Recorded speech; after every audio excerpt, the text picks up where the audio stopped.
everybody, and welcome back to our continuing coverage of the GAMA Trade Show 2017. I'm Z Garcia. I'm here with Ross from Lion Rampant. Correct. And you're going to be showing us, how do I pronounce this, Mea Culpa?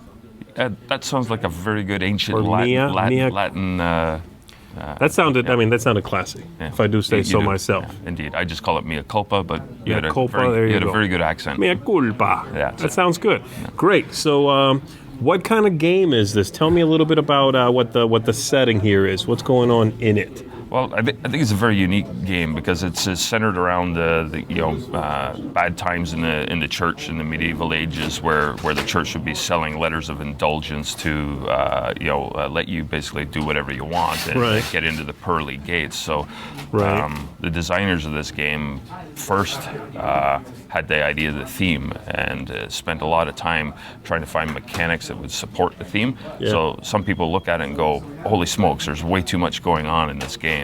Too many different mechanics, but I think they've blended them well to actually support that theme.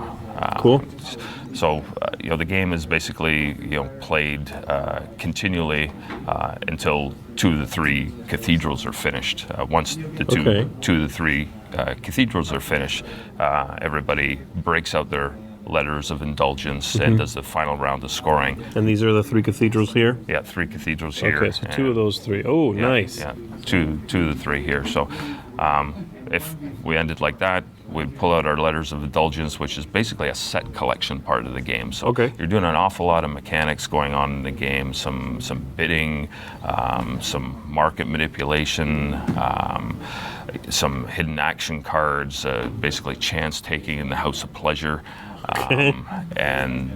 They will let you accumulate the letters of indulgence as the game goes on. But as you're visiting the House of Pleasure and doing certain things that maybe are not very nice, reputable is a good term. Yeah, your pawn is marching towards the fires of Dante's Inferno. Oh, I see. Very cool. Oh, I hadn't even noticed that effect. Yeah, then on this side, pearly gates up there. The pearly. Yeah. Very cool. Very subtle. Nice. The artwork is I think amazing. It is very nice. It's really cool. On this, So are you trying in the game then to make your way up this track and avoid this one, or not necessarily? You seesaw back and forth depending on on your behavior. So you notice everybody starts at 0 here, and then different actions during your turn will push you in this direction, and then you don't want to be pushed too far in that direction strategically wise, because that if you go too far, you're not going to have enough letters of indulgence to pull you back around past 0 and head towards the pearly gates. Gotcha. So this is basically giving you more in-game power, but you better have those cards to back it up later on to get you back where you need to be. Yeah, you better. It's sort of a risk-taking mechanism a little bit. You're sort of doing a lot now and hoping you've got enough letters later on to make up for that. Yeah, exactly. As you're continually pushing your luck during the game, or pushing your sin level, or etc. You're headed towards the fires. But things can pull you back. So you can play it 2 different ways. You can kind of play very aggressively. Hoping to collect letters of indulgence and push yourself all the way into the fires and then pull it out at the end. Or you can kind of sit in the middle, hoping that you'll get just enough and sit in a neutral position to push you towards the pearly gates. So there's very many different ways of trying this game. So I think it seems like there's a lot of different places you can sort of go to out here and take actions in. You've explained that this is the end game mechanism. And this is the House of Pleasure over here, which let me flip over a couple of these cards and take a look at what's going on here. Are these basically scoring mechanisms that I'm seeing here? Yeah, basically, once you've flipped over this card, you get the benefit of moving your pawn in a certain direction. But you'll notice a +2 on your etching post here, and this is the bidding mechanism. So we use this at the beginning of the turn to bid on the identities of turn order. So the Pope, the Emperor, etc. It's good to be the Pope and go first, but it might be better to be the Emperor and decide which cathedral is being built. Gotcha. But if you flipped over that card, you notice +2 on the etching post. Right, so I every would have benefit to comes pick with this up. it comes with 2 sins. So now at the end of the game turn, we compare the highest sinning player to the lowest sinning player. Okay. And then the mechanism kicks in that will send one of us towards hell. Gotcha. Is it the difference between the two then that gets pushed up? Yeah, Okay. difference between the two gets us pushed Gotcha. up. And Okay. So what's going on over here then? this is where certain people's sins get measured. You can become a secret pope, living in the den, etc. I won't go into too much on this area over here. Okay, cool. This is the market area Okay. here, where you're buying goods, buying bread, wine, gems.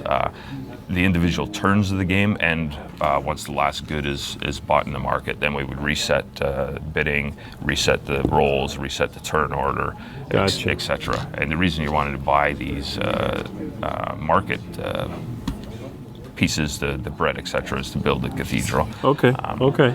There's also a hidden part of the game the whole way during it. So when I'm buying these, I can hide them in my little tray here for building. Gotcha. So nobody okay. is quite sure if I'm going to be helping to build the cathedral or I'm not, because when we're buying parts from the market, You just hide them right in there. we've got a Right. screen, we're hiding them in there, and then it's a reveal of what's actually going on. Very cool. About how long is the gameplay in this? Your first game is probably going to take you a solid 2 hours to go through, but thereafter you can get it down to about an hour and a half. Okay, well, it certainly seems like there's a lot, like you said, of mechanisms going on in it. Plenty to dig into, and like you said, the theme was first, and I think I can pick up on that because everything does seem very well tied to that idea, and the graphic design. You're right. This is fantastic. The more I look at the board, the more I like it. It's got that world sphere with the sun, the moon, and then the 2 tracks. It's really interestingly laid out. It's got a great look to it. Yeah, I think it really draws you in as you're playing it, and you're getting a thematic experience that It's a good looking game. So when is this going to be available? we released this game at New York Toy Fair. Okay, this is so the just first- recently? and this is the second show we're displaying it at now. It's available for immediate shipping if any So any it's shop wants available it. now, and the MSRP on it, you told me was 55. Yeah, 55 MSRP. Yeah. 55 for that. How do you say it again? Well, I'm going to say Mea Culpa, but I like the way you said it. I don't know. I like the way you said it. Mea culpa it is, I think. We're just going to go back and forth and say it the way the other one said it. Very cool. Good talking to you. I appreciate you coming by and giving us a look at this. No, Very thank cool. you. You're welcome. And thanks, everybody, for tuning in. We're going to see you real soon.